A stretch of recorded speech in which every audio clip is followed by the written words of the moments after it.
these are heavy.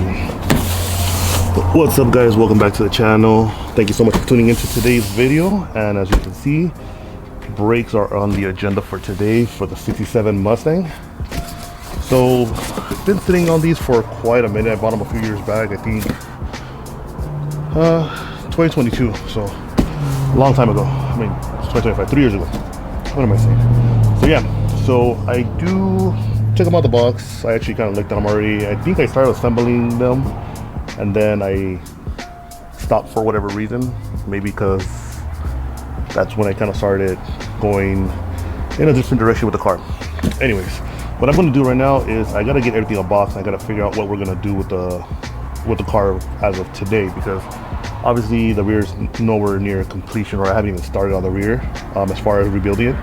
So I got to get everything separated and get the front brake system out of the boxes, unpacked, and into a table that I have here to the left of me. So let's start doing that now. All right, so I basically got everything that I think that we're gonna need. That is the adapters for the spindles. These are multi-piece rotors, so this is the rotor adapter. We got the two rotors all right here. This is one rotor. Have the other one boxed up there. We have the beautiful red 6-piston calipers, and we also got the hubs themselves. We got brake pads. These are the studs, wheel studs, and an arsenal of Wilwood hardware, and these are adapter rotor registration rings. Most importantly, we got the instructions right here, which are gonna serve me well because this is all new to me. So gonna catch up on the instructions really quick, figure out what step one is, and then we can go from there. All right guys, so first things first, we are gonna mount the mounting bracket for the caliper onto the spindle. So you do have 3 that are the same size and 1 longer bolt. Let's go like so. We're gonna add 4 washers on the back side as well as on the front.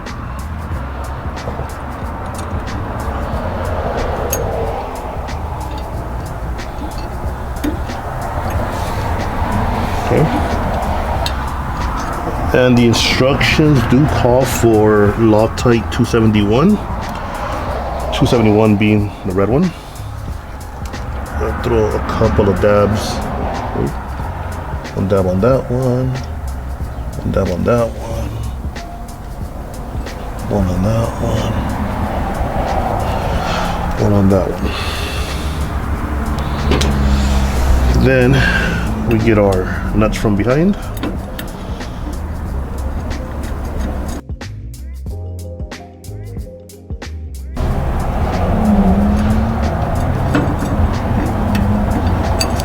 And you start bringing them in until they are snug.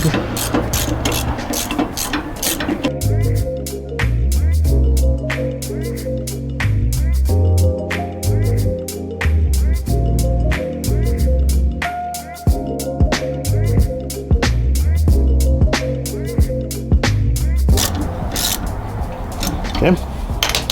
Next, I'm gonna go ahead and grab my torque wrench, which I have already set to 30 foot-pounds. Set that on tight. And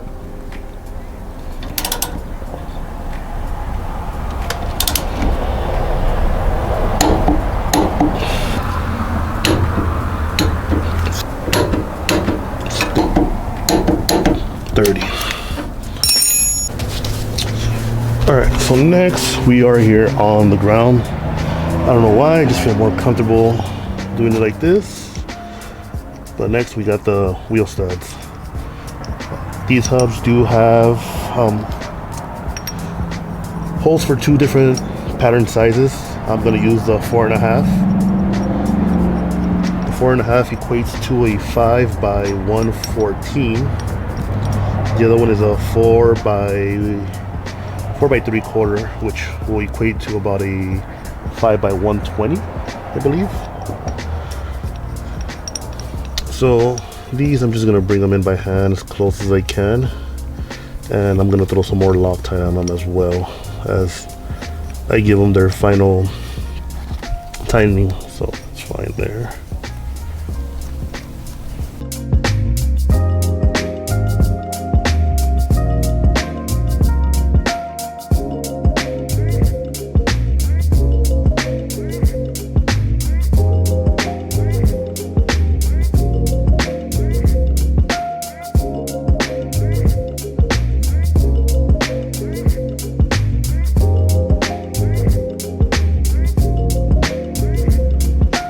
So these do get torqued down to 77 foot-pounds, so 30, 40, 50, 60, 72, 4, 6,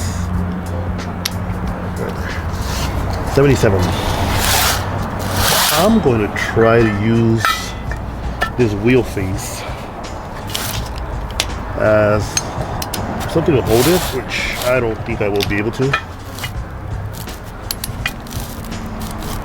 No way. Alright, so I need a full wheel. This is one of the 3-piece wheels for a car that's sitting in the background that will be on the channel shortly. We'll be right back.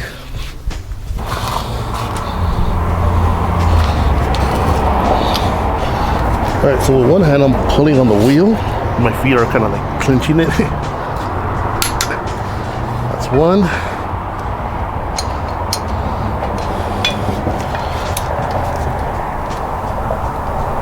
That's two. Whew.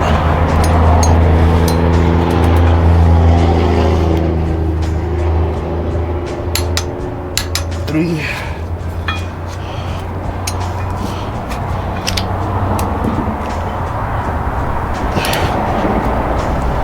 4.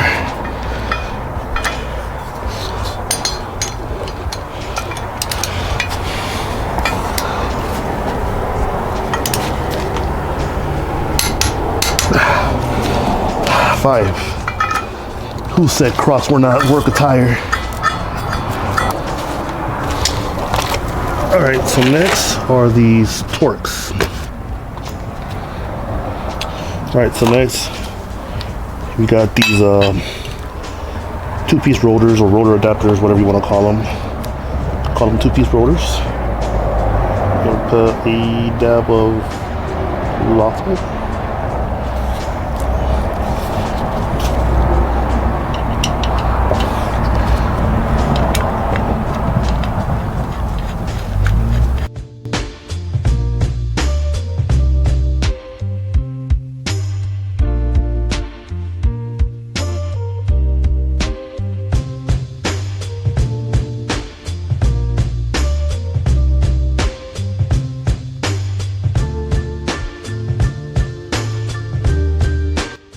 And of course, we're gonna do, somehow we're gonna get this done. We got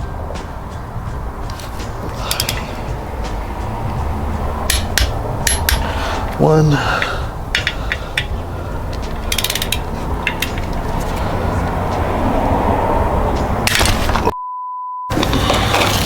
all right, so before I start damaging anything else, what I'm gonna do is I'm gonna bolt this rotor on to the actual hub assembly that I have here.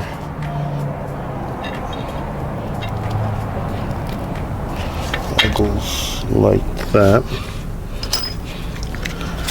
Some more Loctite on these bolts, or other bolts I should say. There's one.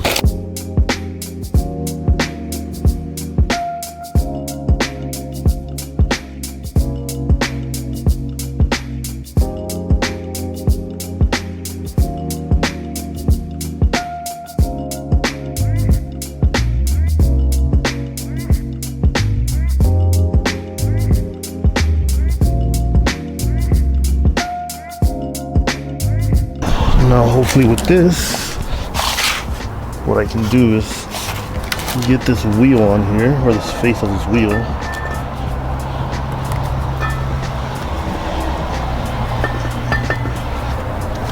What's going on here?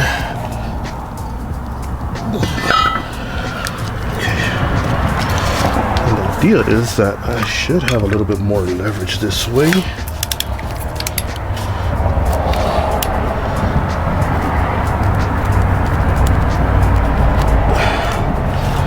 Jesus, that's a lot of tension.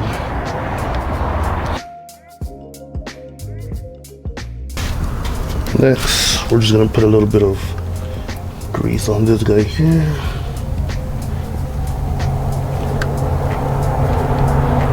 A little bit on where the seal goes.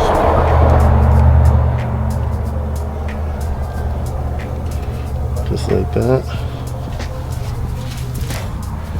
We got some grease in here already. I'm gonna go ahead and pack a little bit more in here. Just, to make sure we're not going in too dry.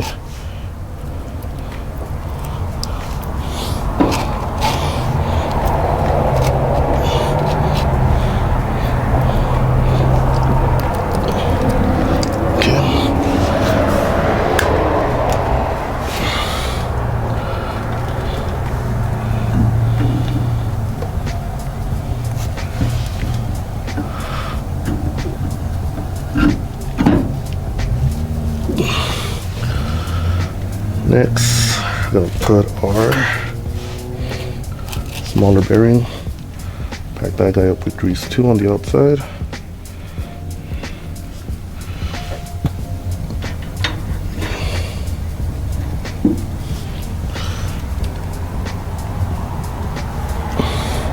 Next is the washer that Wilwood actually includes with the kit.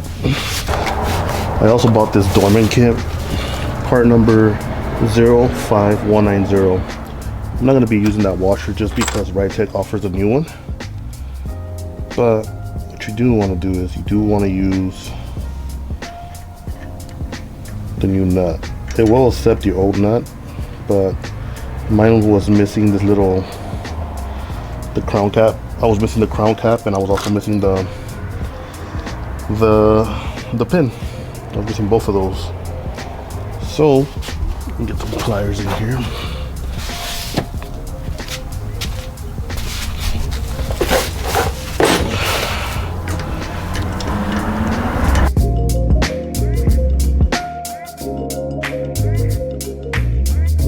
Alright, so I thought I was recording, but I wasn't.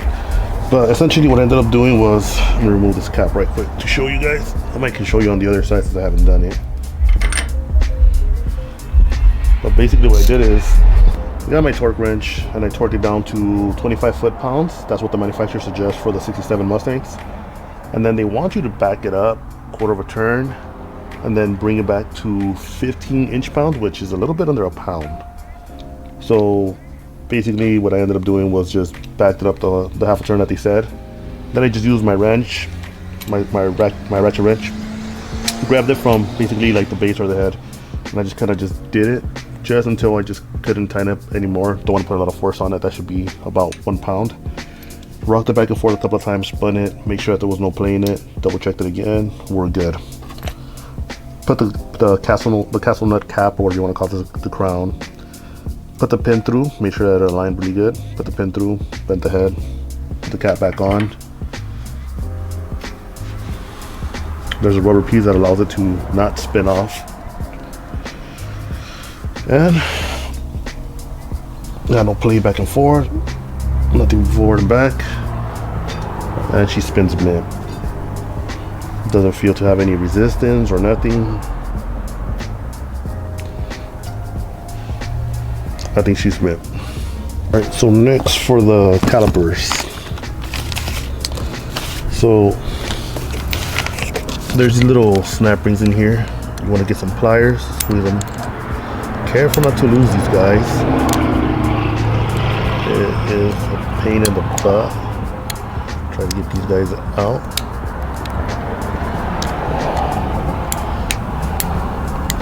I'm not sure.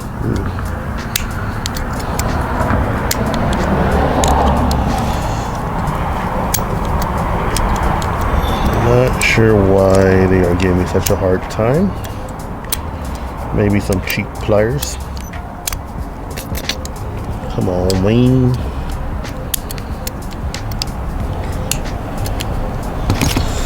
Alright, let's try it a different way.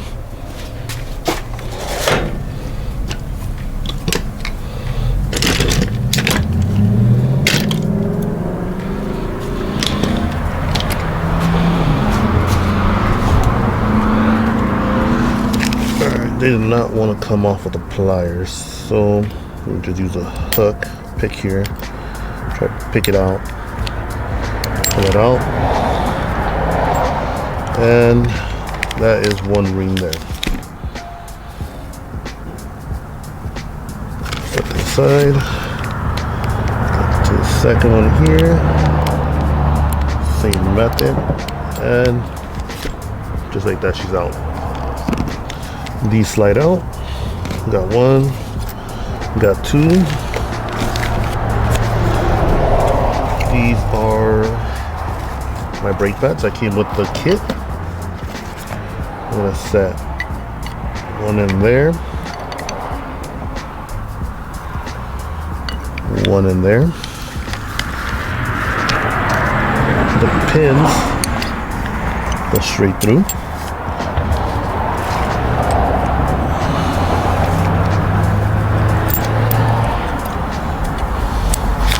Alright, now we put our clips back in. Can I do this with the pick as well? It's gonna be kind of hard.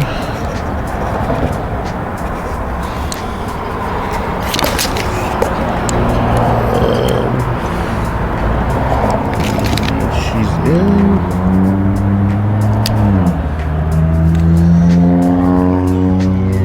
She's in. Alright.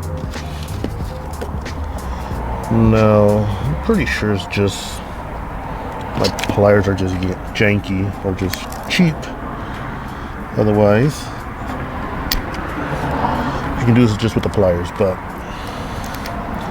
I was able to do it with the pick just fine. Alright. That's that. Alright, so next comes the mounting of the caliper.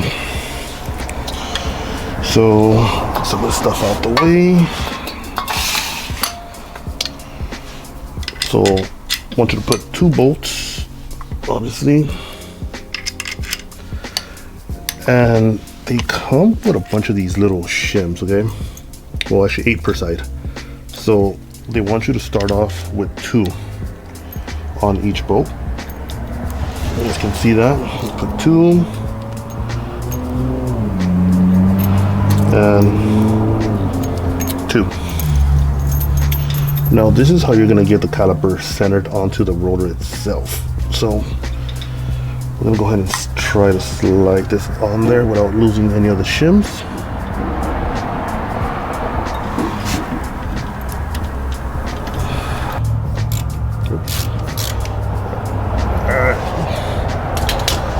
So I can see that here there is a much bigger gap than here, so that means the caliper needs more spacers for it to be pulled that way, if that makes any sense. Let me see if I can zoom in for you guys here. So I should show up there.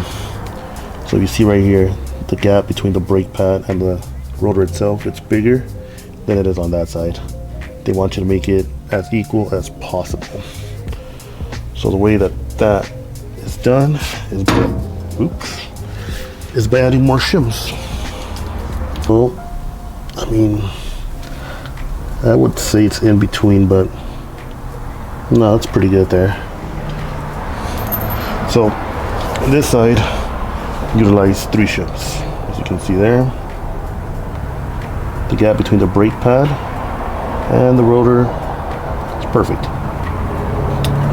So now this has to get dismantled. Well, not dismantled, both have to come off, and I do need to put some thread lock on them, as that's what they require.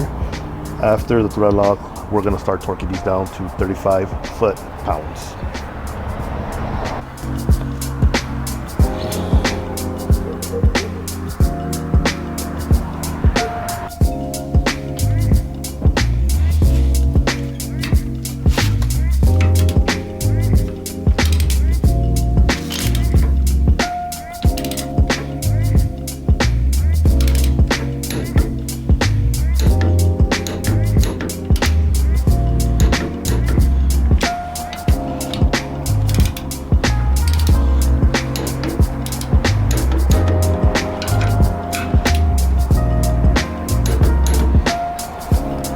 All right, so driver's side is now complete. I'm done for today. It's 9 o'clock. It's 85 degrees. It's ridiculous, but we got the job done. That's gonna wrap it up for today. So just want to say thank you guys for watching. I'll catch you guys on the next one. Peace.